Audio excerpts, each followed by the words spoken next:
Olá, boa noite. Corpo de servidora da Justiça Federal é encontrado com facada no pescoço dentro do apartamento onde ela morava, no Cordeiro. Em Jaboatão, tentativa de feminicídio. Uma mulher de 43 anos foi agredida com marteladas na cabeça e o suspeito é o namorado dela. Projetos sociais que levam cidadania e educação a jovens para prevenir a violência podem concorrer a incentivo público de até R$100 mil. Uma ponte quebrada vira sufoco para moradores e turistas em Vila Velha, na ilha de Itamaracá.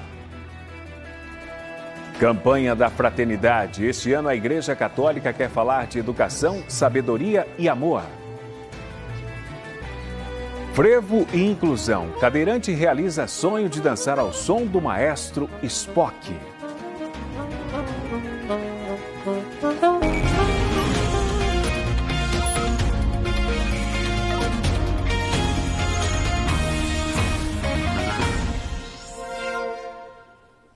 Uma servidora da Justiça Federal foi encontrada morta dentro do apartamento em que morava sozinha no Recife.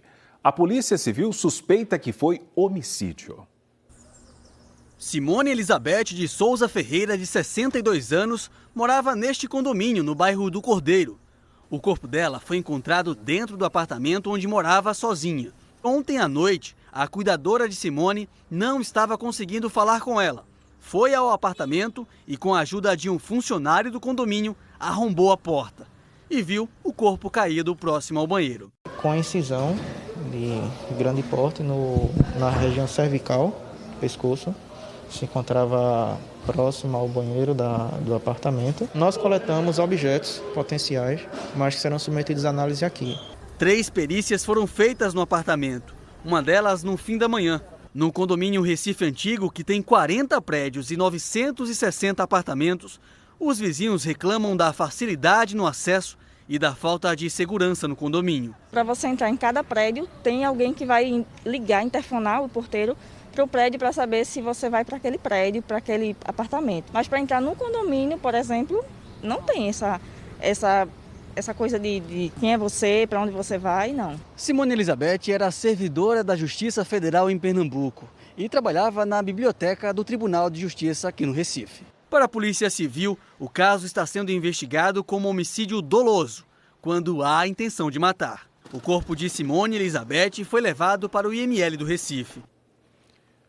Nós entramos em contato com o síndico do condomínio Morada Recife Antigo para saber sobre a segurança. Ele não quis gravar entrevista, mas informou que há falhas no controle de acesso de pedestres para o condomínio.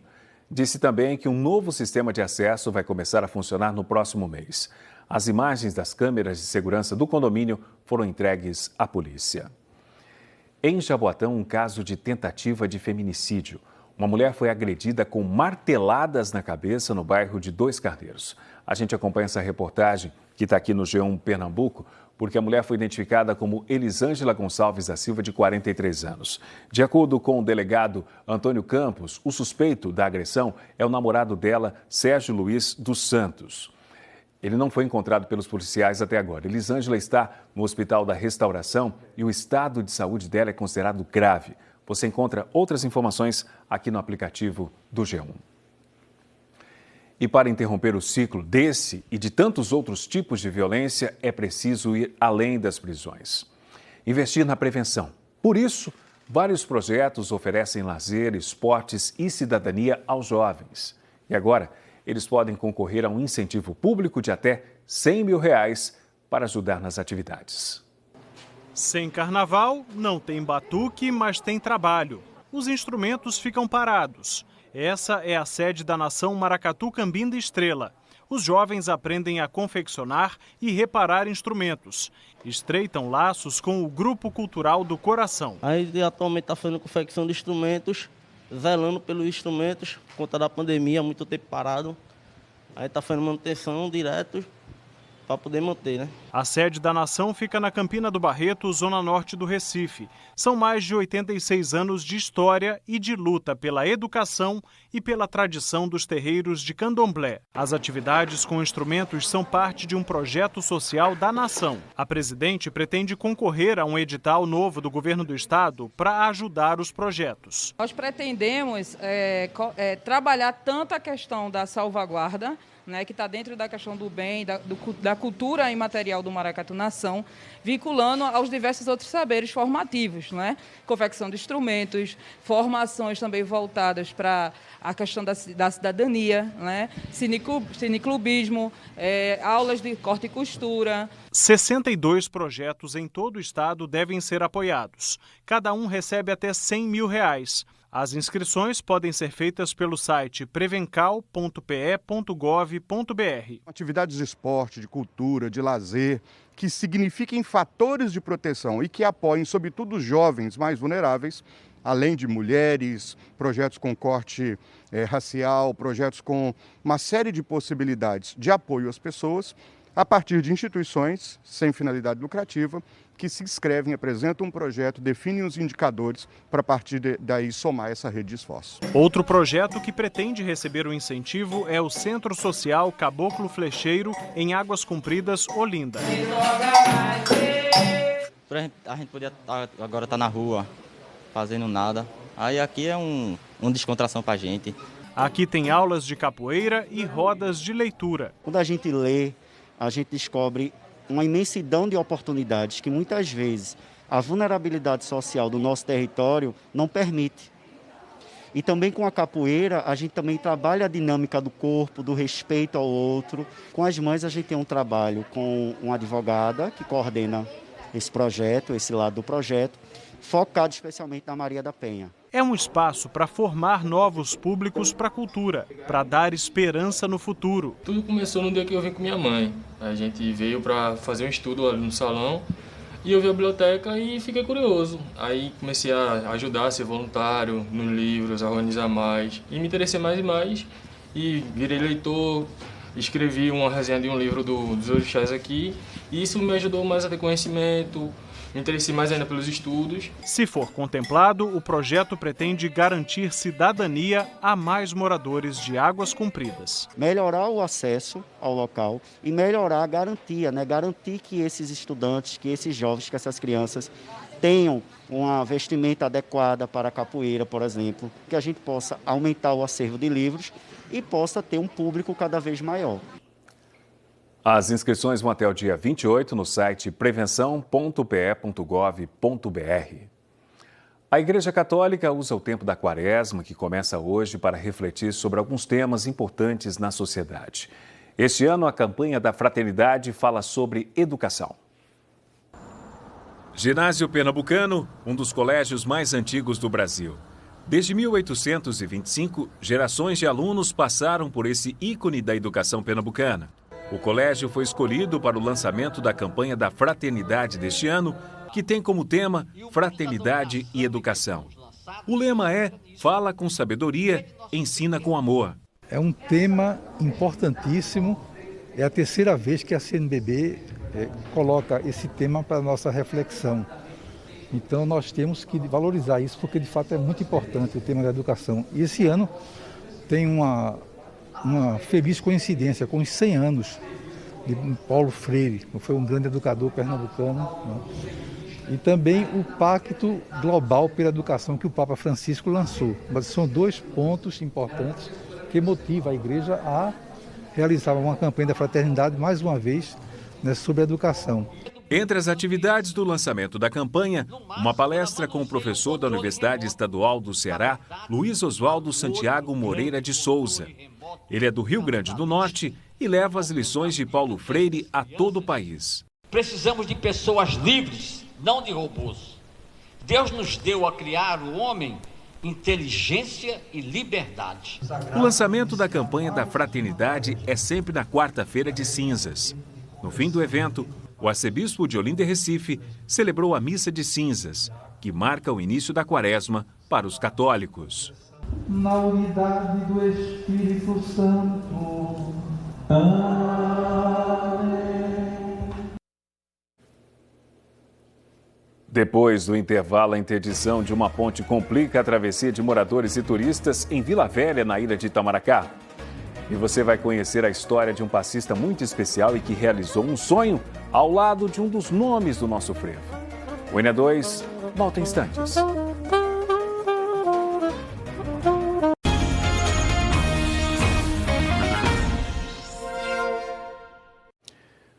Uma ponte interditada complica a rotina de moradores e turistas no distrito de Vila Velha, na ilha de Itamaracá.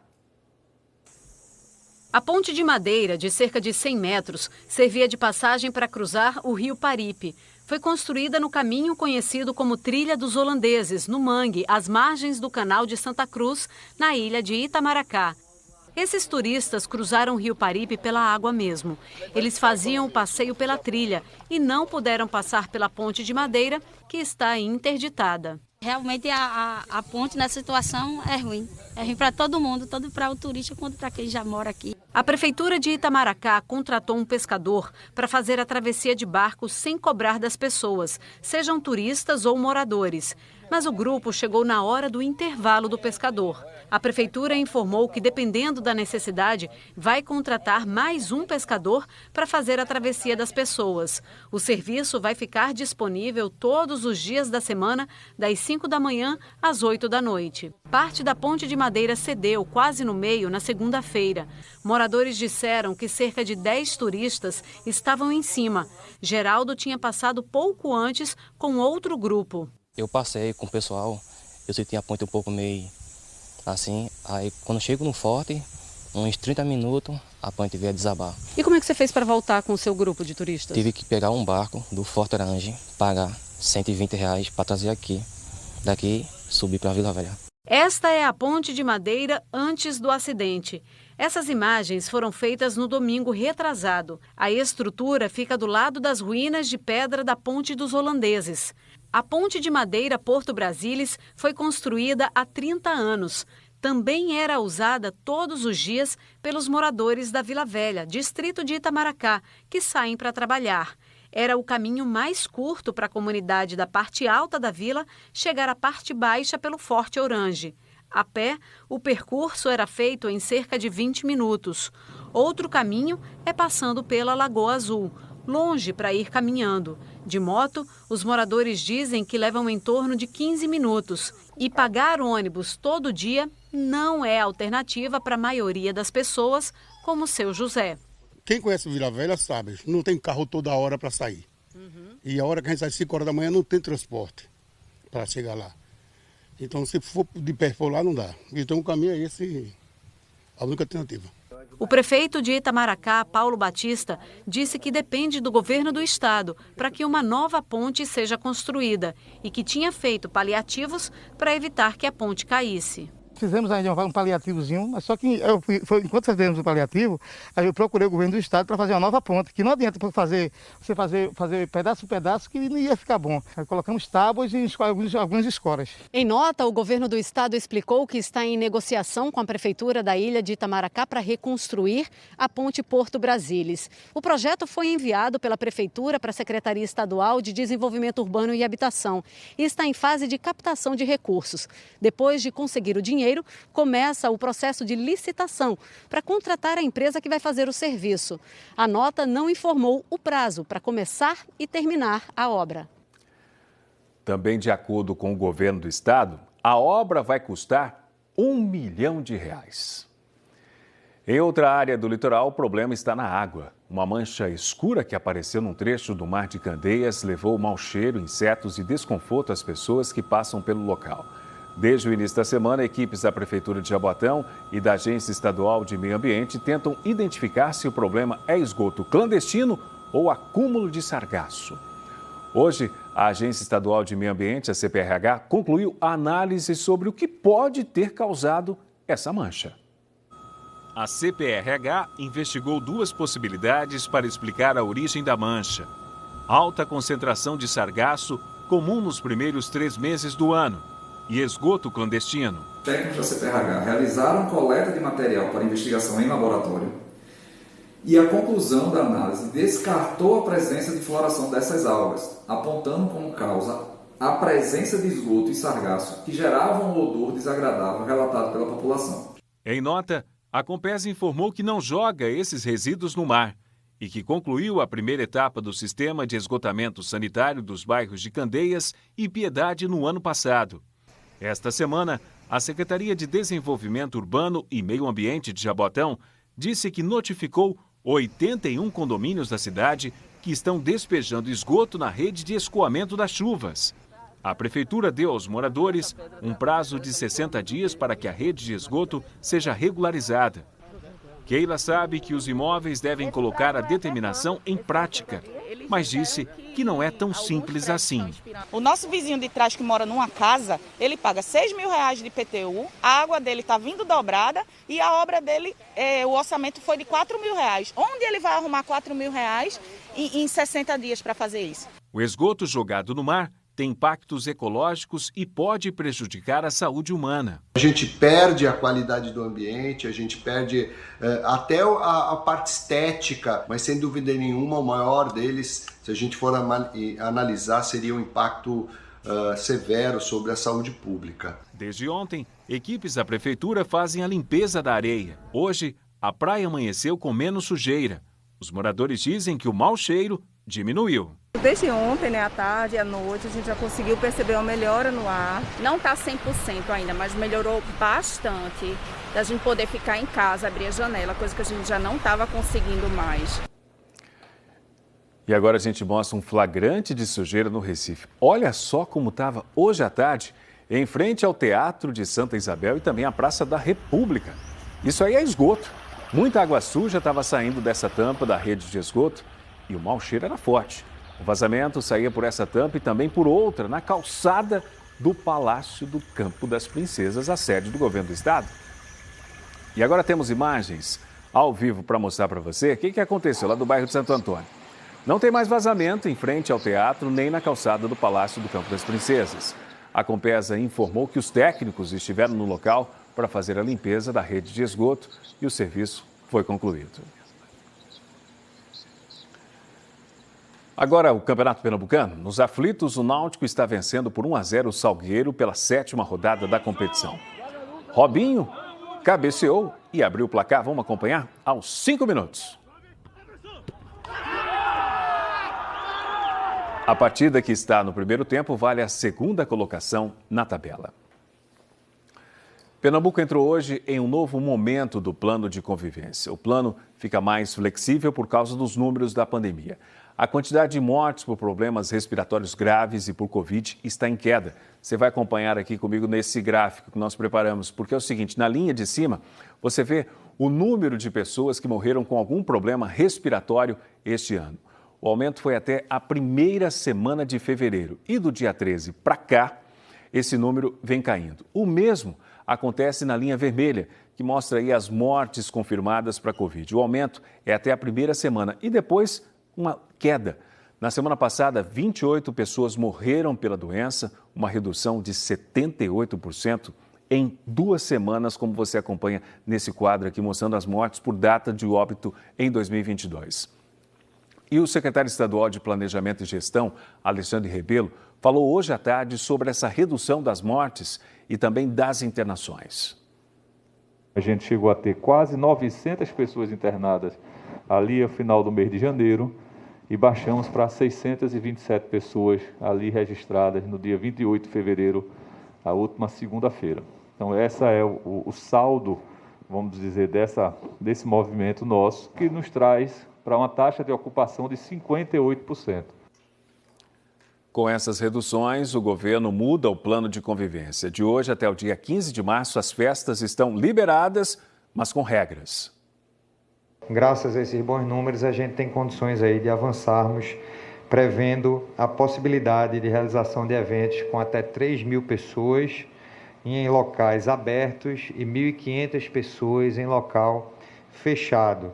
Essa regra vale também para a regra fechado, vale também para museus, teatros, circos, também um limite de 1.500 pessoas.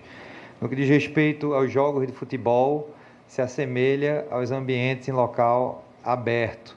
Portanto, a possibilidade de realização de jogos de futebol com até 3.000 pessoas. Em todos esses casos, a necessidade de apresentação do passaporte vacinal e, nas situações com público superior a 500 pessoas, a necessidade também de apresentação do teste negativo. Ao longo das próximas semanas, iremos acompanhar de perto todo esse monitoramento que é realizado diariamente pela Secretaria de Saúde, com a Secretaria de Planejamento, para que a gente possa, então, depois do dia 15, ter a felicidade de poder também continuar avançando no que diz respeito à realização de eventos. Hoje é quarta-feira de cinzas, seria a despedida do Carnaval. Na zona norte do Recife, um bloco era tradição. Por mais um ano, não teve desfile dos irresponsáveis, mas a sede do bloco abriu as portas respeitando as regras do novo decreto. A Rua do Machado é uma das principais do bairro de Água Fria, na zona norte do Recife. Tem casas, comércio. A tarde de quarta-feira de cinzas foi como outro dia qualquer. Se o carnaval tivesse sido liberado, como é que a Rua do Machado ia estar na tarde de quarta-feira de cinzas? Cheia, muito movimentada. Isso aqui estava de vento em popa, não caberia nem um pé.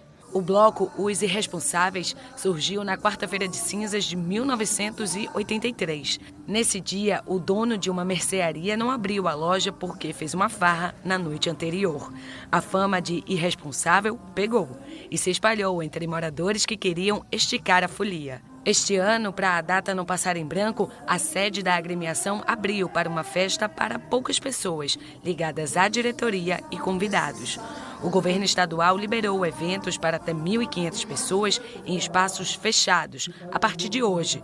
A medida vale até 15 de março. A gente só tem 100 convidados aqui na nossa casa, com todo o protocolo, cartão de vacina, tudo certinho, direitinho, para matar a saudade, né? O aluguel da sede para futuros eventos vai ajudar o bloco a conseguir dinheiro para o Carnaval de 2023. A gente vai conseguir fazer alguns eventos aqui na casa, alugar o espaço, fazer algumas festas próprias para conseguir recursos para botar o bloco na rua, para comemorar os 40 anos do bloco ano que vem. A gente está mais um ano de imaginação, como a gente está feliz.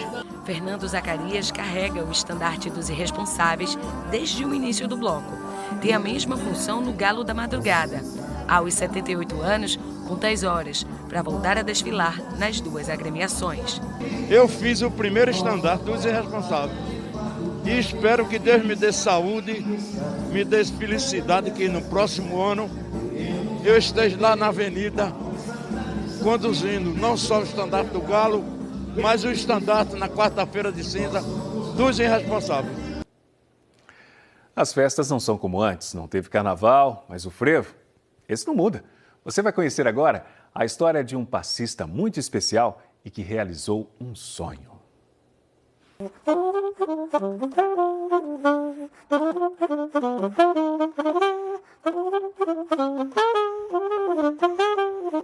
Frevo para todos os corpos. Não há fórmulas para quem sente. É só deixar o corpo falar. O frevo de Mateus tem um jeito que é só dele e vem de dentro. É como o passista Nascimento do Passo falou. A quantidade de passos que existe é a quantidade de pernambucanos, que cada pernambucano vai executar de um jeito. E se ele também disse que o frevo é beleza, é coisa da natureza pernambucana, eu sou coisa da natureza pernambucana.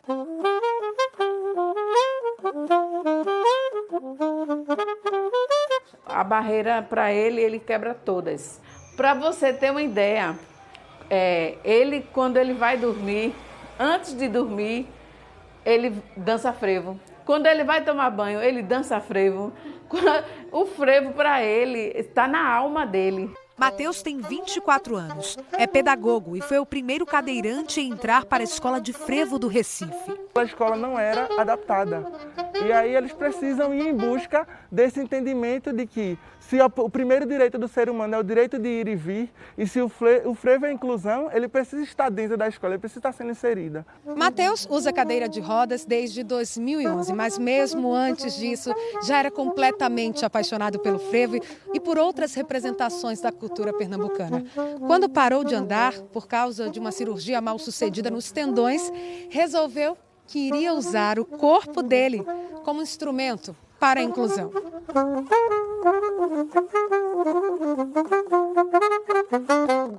O meu frevo, ele tem inclusão acima de tudo. na base da palavra, onde inclui todos, onde ele mostra que ele é tão grande que consegue alcançar todos os tipos de corpos. Foi com essa mensagem que o maestro Spock, um dos maiores nomes do frevo de Pernambuco, conheceu Mateus e se encantou por ele. Cada sorriso dele, cada olhar dele, cada movimento do corpo dele, você consegue enxergar todas as possibilidades e tudo que você já viu no carnaval. Qualquer cena que você imaginar, ela está presente no corpo de Mateus, sem necessariamente ele ter que dar vários pulos, né? Ou algo parecido. Eu tiro o chapéu para Mateus. Na semana passada, Mateus recebeu uma homenagem na Câmara dos Vereadores por ser um porta-voz do frevo. Lá, encontrou o maestro Spock, que para ele sempre foi um ídolo. O passista dançou ao som de Spock e o vídeo viralizou nas redes sociais.